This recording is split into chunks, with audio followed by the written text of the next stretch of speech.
The Dragon Slayer 2 bosses, Vorkath and Galvik, both have one-shotting mechanics, which intuitively means that this quest is very dangerous on a hardcore Ironman. However, I want to go ahead and list some of the rewards on why I definitely think this quest is worth risking my account status for. The first key reward is this will unlock the quest cape for me, which means that I will be able to actually do the Lumbridge Elite Diary as well as unlock an Achievement Diary cape. I will also get some new best in slot armor upgrades such as the Ava's Assembler and the Ferocious Gloves, which are the best range cape and melee gloves. Another best in slot item, the Mythical Cape, gives the highest crush attack bonus, which will be very useful when soloing Corp, but mainly I can use this item to make Mythical Cape racks, which will essentially save me 20 mil to maxing as well as 50 hours of woodcutting teaks. Last but not least, I will unlock an alternative to doing pest control for Prayer, which is the green and blue dragons in the Myths Guild, Vorkath, and Rune Dragons. Let's dive into the risk as well as the reasons to not do this quest now. The only argument I could really find for not completing Dragon Slayer 2 was the very high probability of death due to one-shot mechanics, and I really don't want to be the highest level hardcore Ironman to die that didn't max yet. That's not really something I'd like on my conscience. Unfortunately, if I do disconnect as well, I have a 100% chance of death. The only other negative I could possibly come up with was the fact that I will be getting assigned Adamant Dragons, and they aren't really worth doing too much, so that'll be a little bit of Slayer points wasted, but definitely the Rune Dragons make up for that.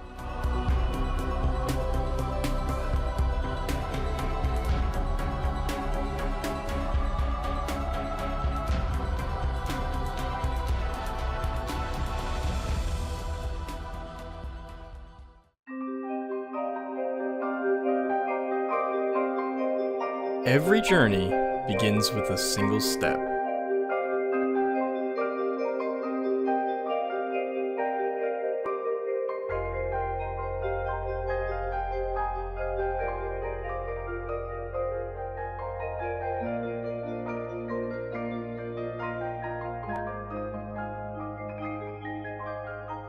So I'm to the sliding puzzle part. I don't think it's actually a sliding puzzle, I think you just drag him around, but yeah, now I get to make the Dragon Slayer 2 map, so yay.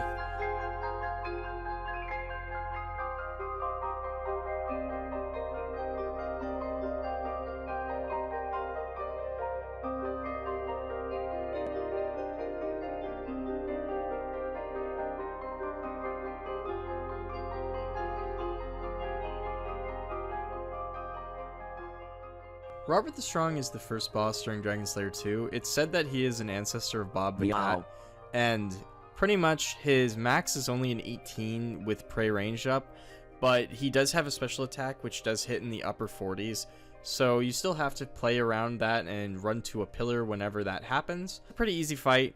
Let's do it.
Vorkath is far more dangerous than Sir Robert. He's got a one-hit mechanic, which is the lobbing dragonfire attack. If you do not walk 2 squares away, it will either kill you or hit you very, very hard. The second one is the ice dragonfire, where you have to cast a crumble undead on a little ad, and it will make it so you don't get hit like a 60. And the third is the acid walk with fireballs, and essentially all you have to do is walk around, but if you do get hit by these, you almost are surely to die, because you get hit like 40 damage every half a second or so.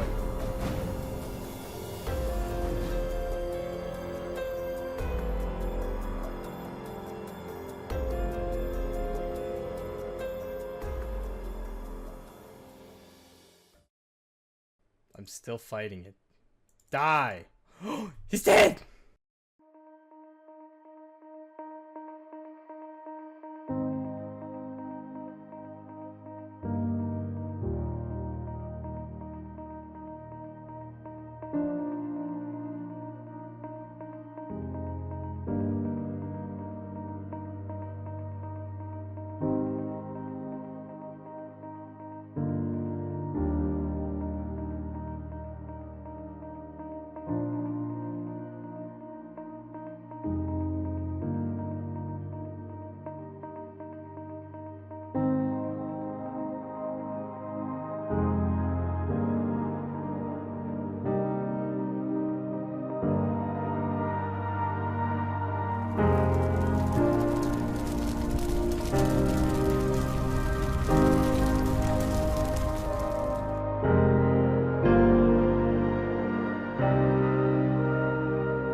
Galvik has the ability to control dragons, so the first part of this fight is just killing a bunch of the higher level dragons while dodging his one-shotting fireball attack.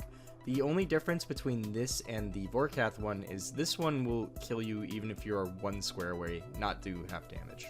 Once you've killed all of the higher level dragons and metal dragons, Galvik will finally face you. He has 1200 hit points with 4 phases, which each have highly damaging or lethal abilities which you'll need to avoid. In phase 1, I'll need to worry about the fireball mechanic while restricting my movement to those 2 yellow marked tiles in the middle of the boat. Restricting my movement to these 2 tiles, I will be able to avoid the lethal bombs which will spawn all over the deck of the boat during phase 1. To make these bombs even more dangerous, Galvik will occasionally teleport you into melee range of him, and I will have to quickly move back to the middle yellow square. Phase 2 are more of just supply draining abilities rather than potentially killing you. You still have to worry about the giant fireballs, but none of his special attacks do anything besides turning off your prayers, draining your stats, and run. Phase 3 is the most dangerous phase by a mile, because not only do you have to deal with those fireballs, you will have to navigate through waves which have a 1x1 square opening, and if I fail to do so, I will instantly be killed. In phase 4, he has a teleporting ability which is similar to phase 1,